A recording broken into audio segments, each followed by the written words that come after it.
Petualangan berburu di Gunung Sipayo. Devshir Ambika berpangkat brigadir dan dikenal sebagai seorang sniper jitu dari Polsek Tinombo, bersama rekannya Budiman Harto, seorang ajun inspektur polisi 1 yang juga ahli tembak, memulai perjalanan menarik.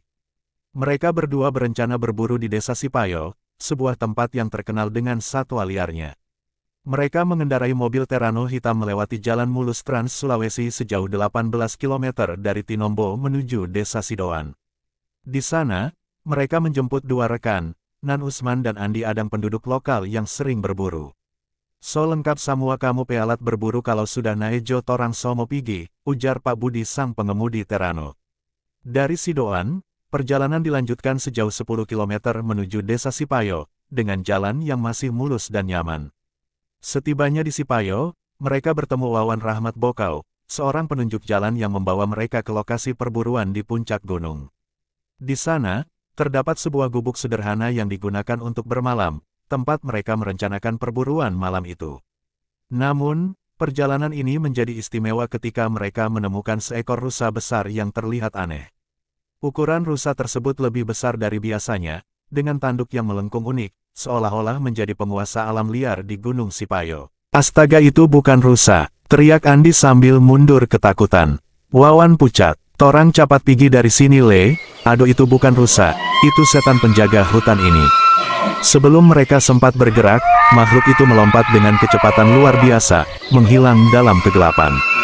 Tiba-tiba, suara tawa menyeramkan menggema di sekitar mereka, membuat bulu kuduk berdiri. "Wawan, apa ngana pemaksud mungkin di gunung ini ada setan?" kata Pak Budi dengan nada tegang. "Astaga, pernah saya Pak Om bilang kalau di gunung ini ada rusa jadi-jadian," jawab Wawan. Dengan suara bergetar, lampu senter mereka mulai berkedip, lalu mati bersamaan. Dalam gelap gulita, suara langkah kaki berat mendekat.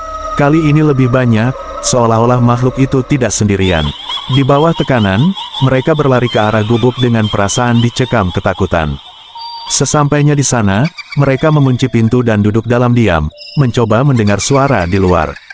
Namun, yang mereka dengar hanyalah suara ketukan pelan di jendela. Ketukan itu berubah menjadi hantaman keras, disertai suara serangan yang mengerikan. "Bagaimana ngana juga Wawan dari bawah ngana tidak bilang memang," kata Nan sambil menggenggam erat senapannya. Malam itu terasa seperti tidak pernah berakhir, dihantui oleh sesuatu yang tidak bisa mereka pahami. Mereka datang untuk berburu, tapi kini menjadi yang diburu. Ketukan di jendela semakin keras, diiringi dengan suara mencakar seperti kuku tajam yang mencoba menerobos masuk. Wawan yang sejak tadi memegang tali kalung kecil di lehernya, mulai merapal doa dengan suara gemetar. "Torang harus bertahan sampai pagi, setan itu tidak berani dia kalau so muncul matahari," ujar Wawan. "Tapi bagaimana kalau dia masuk sebelum pagi?" tanya Andi, suaranya penuh kecemasan. Tanpa peringatan, suara kaca pecah terdengar dari arah belakang gubuk. Sebuah tangan hitam besar dengan kuku panjang mencakar-cakar dinding kayu. Devshir memberi isyarat agar semua orang mundur ke sudut ruangan. Mereka menyiapkan senjata masing-masing, menunggu saat yang tepat untuk melawan.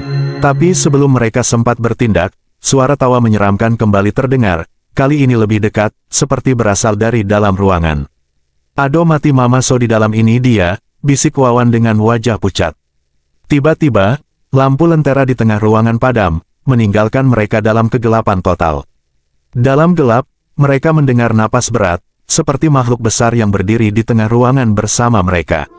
Sebuah suara serak menggelegar, "Kalian tidak seharusnya datang ke sini." Devshir menembakkan senapannya ke arah suara itu, tapi yang terdengar hanyalah gema peluru yang menghantam kayu. Ketika lampu lentera menyala kembali secara tiba-tiba, mereka melihat sesuatu yang membuat darah mereka membeku. Makhluk itu berdiri di sana, lebih besar dari sebelumnya, dengan tubuh yang penuh luka berdarah, seolah-olah ia pernah bertempur melawan para pemburu sebelumnya.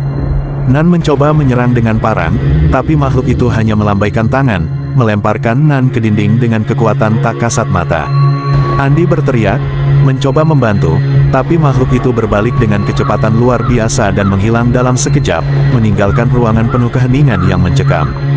Wawan menarik napas panjang, mencoba menenangkan diri. "Torang harus pergi ke altar tua di atas bukit. Itu satu-satunya tanpa suci yang bisa balindungi torang." Meski ketakutan, mereka tahu tidak ada pilihan lain. Mereka berlari keluar dari gubuk, di tengah hutan yang kini diselimuti kabut tebal. Suara-suara langkah kaki terus mengikuti mereka, seolah-olah makhluk itu tidak akan membiarkan mereka pergi dengan mudah. Sesampainya di altar, Wawan mulai menyalakan dupa dan melafalkan mantra kuno. Altar itu tampak tua, penuh lumut, dengan patung kecil berbentuk sosok manusia yang memegang tombak. Altar ini milik leluhur yang menjaga gunung ini. Kita harus meminta maaf, katanya. Devshir dan Budiman, yang masih memegang senjata mereka, berjaga di sekitar. Tapi ketika Rahmat selesai berdoa, suara makhluk itu kembali terdengar, kali ini lebih marah. Kalian sudah melanggar batas. Dari balik kabut, makhluk itu muncul kembali, matanya yang merah menyala memandang langsung ke arah mereka. Namun, sebelum ia sempat mendekat, altar itu mulai bersinar dengan cahaya kemasan. Makhluk itu melolong kesakitan, tubuhnya seperti terbakar oleh cahaya tersebut. Dalam hitungan detik, makhluk itu menghilang, meninggalkan bau busuk yang menyengat. Kabut perlahan menghilang, dan suasana kembali sunyi.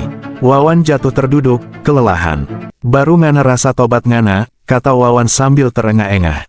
Mereka bergegas turun gunung, meninggalkan si Payo dengan hati yang masih diliputi ketakutan.